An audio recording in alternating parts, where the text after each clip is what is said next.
हाँ तो भाई वृंदावन आए हो और आपको यहाँ के बारे में कुछ नहीं मालूम, तो भाई ये वीडियो आपके लिए ही है भाई। मैं तो आया था प्रेमानंद महाराज जी से मिलने के लिए। चलो आपको ही मिलवाता हूँ। राधे राधे दोस्तों। तो भाई भोपाल से मथुरा जाने के लिए मुझे ट्रेन मिल जाती है और हमको कम बजट में जाना है, इसलिए जनरल का टिकट ले लिया। भगवान की कृपा से मथुरा पहुंच जाते हैं। तो मथुरा जंक्शन जब पहुंचते ही आप बाहर निकलोगे तो भाई आपको बहुत सारे ऑटो रिक्शा वाले मिल जाएंगे। लेकिन अगर आप वहाँ पहली बार गए हो तो भाई आपको वहाँ के बारे में कुछ मालूम नहीं होगा, जिससे आपको ऑटो वाले लूट सकते हैं। इसलिए मैप का यूज कीजिए। आपको जहाँ भी जाना है भाई पहले सर्च करके दूरी तय कीजिए और फिर उसके बाद पैसों की बात कीजिए। तो रात के 2 बजे ही पहुंच गए थे। हमें मिलना है प्रेमानंद महाराज जी से, इसलिए हम लोग निकल जाते हैं श्री राधा केली कुंज। यहाँ से प्रेमानंद महाराज जी से मिलने के लिए एकांतिक का टिकट कटता है, मतलब भाई टोकन मिलता है। यहाँ पे टोकन लेने के लिए 3 दिन की लाइन लगती है। लोगों को लाइन में लगना है भाई, 3 दिन बाद हमको दर्शन होंगे, इसलिए लाइन में लग जाते हैं। और मैं आपको यहाँ की कुछ जानकारी और देता हूँ। जो यात्रा भाई रात में 2 बजे निकलती थी वो आजकल भाई सुबह 8 बजे निकल रही है, क्योंकि महाराज जी को थोड़े स्वास्थ्य में प्रॉब्लम है।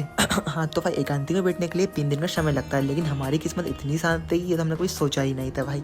महाराज जी से मिल लेते हैं। करके सबसे पहला कार्य कीजिए, पृथ्वी के चरण स्पर्श कीजिए, भूमि के चरण स्पर्श कीजिए। दूसरा कोई नहीं, एक ही परमात्मा। जब ऊंचाई पर चढ़े भाई मुझे तो मेरी किस्मत पर भरोसा नहीं हो रहा है। ट्रेन से उतरते ही महाराज जी के दर्शन हो जाते हैं। एक बार वो करूंगा, इसलिए जा रहा हूँ भाई श्री लाडली निकुंज वन। भाई वहाँ पे सुबह 8 बजे प्रभु 5 मिनट के लिए सबको दर्शन देते हैं। भाई हम जहाँ एकांतिक में बैठे थे वहाँ पे भाई 120 लेडीज और 120 जेंट्स दर्शन कर सकते हैं सिर्फ एक दिन में। प्रेमानंद महाराज जी के दर्शन भाई आप लोग भी कर लो। सुबह 8-9 बजे वो जाते हैं लाडली निकुंज वन भाई, जहाँ पे 5 मिनट के लिए दर्शन देते हैं मात्र।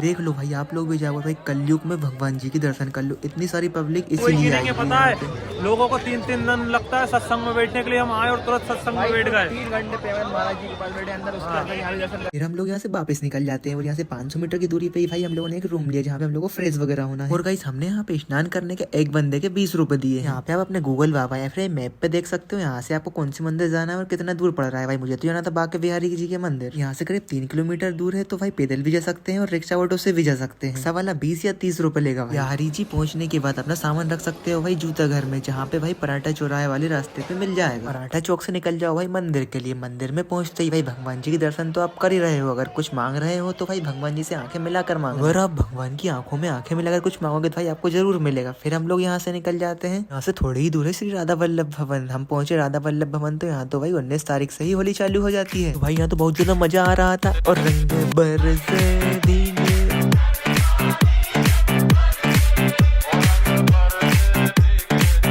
हम यहाँ से निकल जाते हैं और भाई यहाँ से पूरा 3 किलोमीटर दूर है श्रीनिधि वन मंदिर, जो भाई हमेशा दिन में खुला रहता है। इसीलिए आप इस मंदिर के दर्शन तो कभी भी कर सकते हो। लेकिन कुछ मंदिर ऐसे हैं भाई 1 बजे से 4 बजे तक के लिए बंद हो जाते हैं, इसीलिए उनके दर्शन कर लेते हैं। जैसे कि श्री राधा रमण मंदिर, तो गाइस पहले यहाँ पे दर्शन कर लेते हैं और फिर आ जाते हैं मीटर दूर ब्रज में प्राचीन शिव मंदिर। यहाँ पर भगवान शिव जी रुके थे भगवान कृष्ण जी का बाल रूप देखने के लिए। और यहाँ पर जल चढ़ाने से भाई हर इंसान की मनोकामना पूरी होती है। तो गाइस से थोड़ी ही दूर करीब 200 मीटर दूर है भाई प्राचीन राधा रानी का मंदिर, बहुत बड़ा है भाई। और हम यहाँ से श्रीनिधि वन मंदिर जा रहे थे, लेकिन हमें यहाँ पे भाई एक ऐतिहासिक कुंड मिलता है जिसके बारे में मुझे कोई जानकारी नहीं मिली। तो गाइस फाइनली हम लोग श्रीनिधि वन मंदिर आ गए। और गाइस यहाँ के बारे में आपको कुछ नहीं मालूम होगा जो मैं आपको बताने वाला हूँ। वैसे कुछ लोगों को मालूम होगा। यहाँ पे पूरा मंदिर भाई सोने से बना हुआ है। रात में यहाँ स्वयं कृष्ण भगवान आते हैं अपनी 16,108 गोपियों के साथ, रात रहते हैं और अपनी लीला दिखाते हैं। और अगर कोई यहाँ पे 7 बजे के बाद आता है तो भाई वो या तो शांत हो जाता है या फिर पागल हो जाता है, क्योंकि रात में स्वयं यहाँ भगवान आते हैं और ये पेड़ों की डाली में गोपियों का वास रहता है। एक दिन बाद हम लोग जाएंगे फरसाना। तो गाइस उस ब्लॉग को देखना, बहुत ज्यादा मजा आने वाला है। तो गाइस मिलते हैं नेक्स्ट ब्लॉग में। जय श्री सीताराम।